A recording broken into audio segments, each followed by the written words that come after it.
Hello guys, good morning. எல்லாம் எப்படி இருக்கீங்க? இன்றைக்கி நல்ல ஒரு புரத சத்து நிறைந்த தோசை எப்படி பண்ணலான்னு பார்க்கலாம் வாங்க.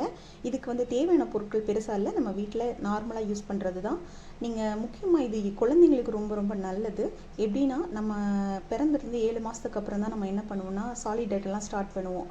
நம்ம வீட்டில் என்ன பண்ணுவோம், இட்லி, அப்புறம் தோசை, சாப்பாடு இந்த மாதிரி தான் நம்ம எல்லாமே கொடுக்க ஆரம்பிப்போம். அப்புறம் பருப்பு சாதம் அந்த மாதிரியும் கொடுக்க ஆரம்பிப்போம். ஸோ நீங்கள் நல்ல ப்ரோட்டீன், அதாவது இட்லி கொடுக்கும்போது வெறும் அரிசி அது மட்டும் ஆட் பண்ணாமல் ஜஸ்ட் இந்த மாதிரிலாம் ஆட் பண்ணிங்கன்னா அவங்களுக்கு நல்ல ஹை ப்ரோட்டீன் ரிச் டயட் அவங்களுக்கு கிடைச்ச மாதிரி இருக்கும். ஸோ எப்படி பண்ணலான்னு பார்க்கலாம் வாங்க. நான் இதில் என்னென்னலாம் இன்க்ரீடியன்ஸ் ஆட் பண்ணியிருக்கேன் அப்படின்னா, இட்லி அரிசி, அதுக்கப்புறம் பாசிப்பருப்பு, கம்பு, உளுந்து, கொஞ்சம் வெந்தயம், இவ்வளோ தான். இதை நீங்கள் ஒரு 3 to 4 hours ஊற வச்சுக்கலாம்.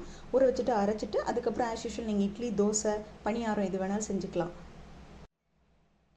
பார்த்திங்கன்னா இந்த மாதிரி ஒரு பாத்திரத்தில் 4 to 5 hours ஊற வச்சா போதும்.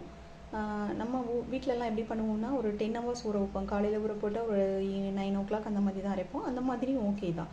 இதில் அளவு மட்டும் எப்படின்னா, நீங்கள் எப்பயுமே 3ல் 1 பங்கு தான் உளுந்து போடணும். இப்போ அரிசி 1.5 கப்பு போட்டிங்கன்னா உளுந்து 3/4 கப் போடணும். இப்போ தானிய வகைகள் எல்லாமே நான் எல்லாமே 3/4 கப்பு போட்டு கிட்டத்தட்ட 2 கப்பு சேர்த்துருக்கேன். ஸோ உளுந்து 1 கப் சேர்த்துருக்கேன், அதில் பாதி. ப்ளஸ் இந்த வெந்தயம், இந்த கப் இருக்கு இல்லையா, இந்த இதில் கொஞ்சம் வெந்தயம் மட்டும் ஆட் பண்ணியிருக்கேன்.